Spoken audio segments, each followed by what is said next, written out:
part 2 of what? Ethiopia's geological history. But wait, let me introduce myself. Hello everyone, my name is Rukatanna from Lucy Bridge Academy. ሁሌም እንደምንለው ዌብሳይታችን www.lucybridgeacademy.com ጆይን ያርጉ። የተለያዩ AI supportive questionnaires ታገኛላችሁ.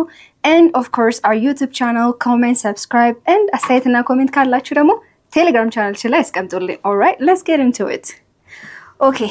So Ethiopia landforms. So Ethiopia landforms በተለያዩ volcanic activities የተፈጠሩ or like tectonic plates ነው አይደል? So Ethiopian landforms ኮንሴፕቱን ለመረዳት ሁለት key main ነገሮችን እንመልከት. The first, earth crust ምን እንደሆነ እንመልከት. The earth crust. Then we're going to look at the tectonic plate. Tectonic plate ምን እንደሆነ እንመለከታለን. So the earth crust. Earth crust is the outermost solid surface of the earth. The earth crust ማለት የearth outermost solid የሆነ surface ማለትም for example like ብርቱካን አይደል ወይ ደግሞ apple ከውጭ ያለው ልጣጩ part ምንጥለው ማለት ነው። ከውስጥ ያለው ምንበላው ሳይሆን ውጭ ያለው part the outermost layer of the earth solid የሆነ part ምን እንላለን? earth crust እንላለን. So ቴክቶኒክ ፕሌት የምንለው ደግሞ ይሄ እርዝ ክረስት ላይ ሙቭመንት ሲኖር ነው። ሶ የእርዝ ክረስቱ ላይ ስቴብል አይደለም or it doesn't stay still. There's always movement. አንዳንዴ ምን ይሆናል? ክራክ ያደርጋል. for example ይሰነጠቃል. ሶ ከውስጥ ያሉት ላንድ ወደ ታች ሳንክ ያደርጋሉ፣ ይሰምጣሉ። ግራብን የምንለው ወይ ደግሞ the rift valley ፎርም የሚያደርጉ ናቸው። then on the side ደግሞ ያሉት ላንዶች ወደ ላይ ከፍ ይላሉ። these lands rise up አይደል? so እነዚህ ደግሞ highlands እንላቸዋለን። but then አንዳንዴ ደግሞ ምን ይፈጠራል? for example in the African depression የምንለው ላይ ላንዱ ምን ይሆናል? they rise ወደ ላይ ይነሱና ደግሞ ተመልሰው ወደ ታች ሳንክ ያደርጋሉ ወይ ደግሞ ይሰምጣሉ። ሲሰምጡ ደግሞ unevenly ነው፣ ኢኳል አይደለም። ሶ ይሄ አፋር ዲፕሬሽን እንለዋለን or the lowest point የምንለው ነው። ሶ it can be like እነዚህ external force የምንላቸው ነው። ሶ the landforms shaped by tectonic or volcanic activities በምን ኤሪያ ነው? Cenozoic area. Cenozoic area የምንለው ደግሞ almost like 600 million years ago የምንላቸው ነው። ሶ በዛን ጊዜ ፎርም የተደረጉት እርዝ ክረስት ላይ ሙቭመንት ሲኖር ክራክ ሲያደርግ አንዴ ወደ ላይ ራይዝ አንዴ ደግሞ ወደ ታች ሳንክ ሲያደርግ ሲሰምጥ የተለያዩ ላንድ ፎርሞችን through 600 million years ago የተፈጠሩ ላንድ ፎርምስ ናቸው። ሶ when we look at Ethiopia's elevation, ኢትዮጵያን ኤሌቬሽን ስንመለከት it's not equal ወይ ደግሞ እኩል አይደለም አይደል? አንዳንድ ቦታ በጣም ከፍ ያሉ ናቸው፣ አንዳንድ ቦታ ደግሞ ወደ ታች ሳንክ ያደረጉ ናቸው። so there's always like up and down ማለትም highest point የምንለው አለን፣ lowest point የምንለው ደግሞ አለን። for example the lowest point የትኛው ነው? the lowest point ዳሎል ዲፕሬሽን ነው። almost ምን ያክል ሜትርስ ነው? 160 meters below the sea level. ከsea level በታች 160 meters ነው። it's like the most lowest የሆነ ወይ ደግሞ the lowest, yes, in terms of elevation the most lowest ነው። so in terms of temperature ምን ይሆናል? በጣም hot ነው፣ በጣም ሙቀታማ ነው and also በጣም dry ነው፣ ደረቅ አካባቢ ነው ማለት ነው። now let's look at the highest point. highest point የምንለው ማውንት ራስ ዳሽን ነው። so ምን ያክል ነው? 4620 meters above the sea level. so በጣም ረጅም ነው ማለት ነው። ከsea level ወደ ላይ ምን ያክል ሜትር ነው? 4620 meters. It is part of the Sinai mountains የምንላቸው ነው። so ይሄ ምን ያደርገዋል? ኢትዮጵያን the roof of East Africa እንለዋለን ወይ ደግሞ የአፍሪካ ጣሪያ እንደማለት ነው። because የኢትዮጵያን ላንድ ፎርምስ ወይ ደግሞ የተለያዩ ላንድ ኤሌቬሽኑ ስንመለከት ለምሳሌ ኪ ፖይንቱ 1000 ሜትር ብናስቀምጥለት ሶ የኢትዮጵያ ኦልሞስት 56% ከ1000 ሜትር በላይ ናቸው። ሶ ኢትዮጵያ ኦልሞስት ሃይ የሆኑ ኤሪያዎች ላይ ኤሌቬሽኖች ላይ ተከባለች ማለት ነው። ሶ ኦልሞስት 56% of Ethiopia's land lies 1000 meters above. ሶ ስለዚህ ነው የአፍሪካን roof of Eastern Africa እንለዋለን። so as you can see from the image, I hope የከለልኳችሁ አይደለም ብዬ አስባለሁ። so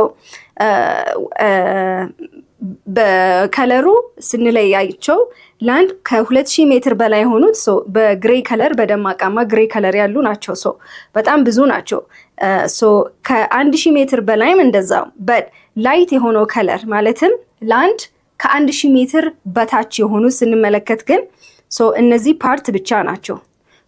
ትንሽ ኤሪያ ከቨር የሚያደርገው ከ1000 ሜትር በታች የሆኑትን ትንሽ ነው ማለት ነው።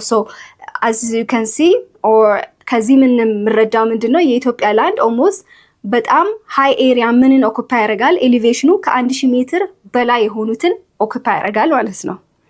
ኦኬ ቅድም ብለናል ኢትዮጵያ ላንድ ፎርምስ በተለያዩ ኢንተርናል ፎርሶች ነው ብለናል። but there's also external force። ስለዚህ የኢትዮጵያ ላንድ ፎርምስ በምን ምክንያት ነው ሪዛልት የሚሆኑት? ኢንተራክሽን ኦፍ ኢንዶጄኒክ ፎርስስ ቅድም ያየናቸው፣ ቴክቶኒክስ ወይ ደግሞ ቮልካኒክ አክቲቪቲ። ቴክቶኒክ ምን እንደሆነ አይተናል። ቮልካኒክ ደግሞ በውስጥ ያለው በመሬት ውስጥ የተለያዩ ቮልካኒክ ኢራፕሽን ሲሆን የተለያዩ ማውንቴኖችን ኮዝ ያደርጋል። እንደን አሁን ደግሞ ምን እንመልከት? ኤግዞጄኒክ ፎርስስ። ኤግዞጄኒክ ፎርስስ የምንላቸው ከውጭ የሚመጡ ፎርሶች ናቸው። ለምሳሌ ዋተር ኦር ዊንድ ኢሮዥን የምንላቸው እነዚህ ምንን ኮዝ ያደርጋሉ? በኢንዶጄኒክ ፎርሶች ላይ ኮዝ ያደርጋሉ። ፎር ኤግዛምፕል ኢን ኢንዶጄኒክ በተለያዩ ቴክቶኒክ ወይ ደግሞ ቮልካኒዝም የተለያዩ ማውንቴኖች ክሬት ይደረጋሉ ብለናል። እነዚህ ኤግዞጄኒክ የምንላቸው ዋተር፣ ዊንድ ኢሮዥን ማውንቴኑን ምን ያደርጉታል? they slowly break it down። ቀስ በቀስ እነዚህ ማውንቴኖች እየሰባበሩት ማውንቴኑ ምን የሆነ መጣል? it becomes small በጣም ትንሽ የሆነ ኦልሞስት ወደ ላንድ እየተቀየረ ይሄዳል። ፔናፕሌን ወይ ደግሞ የምንላቸው ላይክ ወደ ላንድ ማውንቴኖቹ እየተሰበሩ ብሬክዳውን እያደረጉ ወደ ላንድ ይቀየራሉ። ይሄ ምን ይባላል? ዲናንዴሽን ይባላል። ዴኑዴሽን ይባላል። ይሄ ዴኑዴሽን ምን ያደርጋል?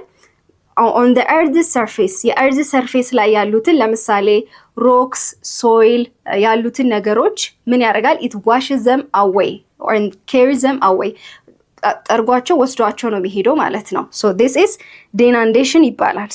the country's surface is geologically dynamic with landforms like plate, ambas, gorges, lowlands።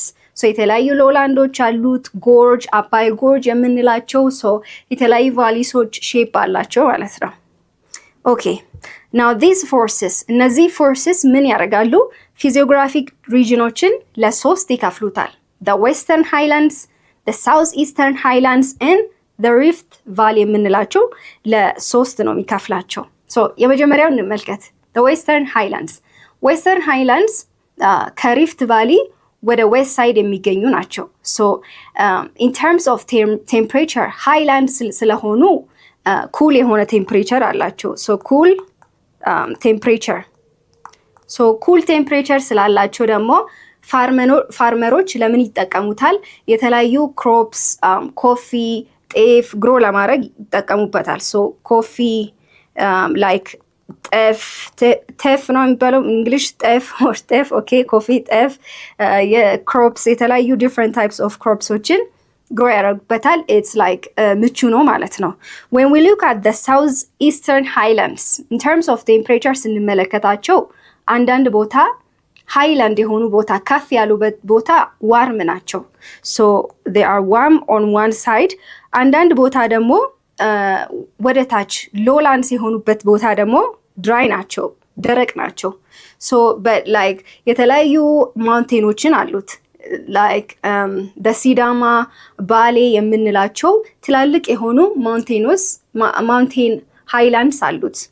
it also helps for like የተለያዩ ነገሮችን ለፋርሚንግ ይጠቅሙናል። ላይክ እዚህ ጋም ኮፊ ማግኘት እንችላለን። for like wheat ስንዴ የምንላቸው wheat ለተለያዩ ባርሊ ፕሮዳክሽን ይጠቅመናል።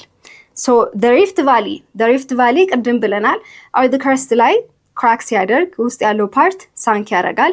ይሄ ሪፍት ቫሊ ከምን ይጀምራል? from the ሬድ ሲ እስከ ሞዛምቢክ ድረስ ኤክስቴንድ ያደርጋል። በጎኑ ደግሞ የተለያዩ ሃይላንዶች አሉት። this is all about the Africa's landforms.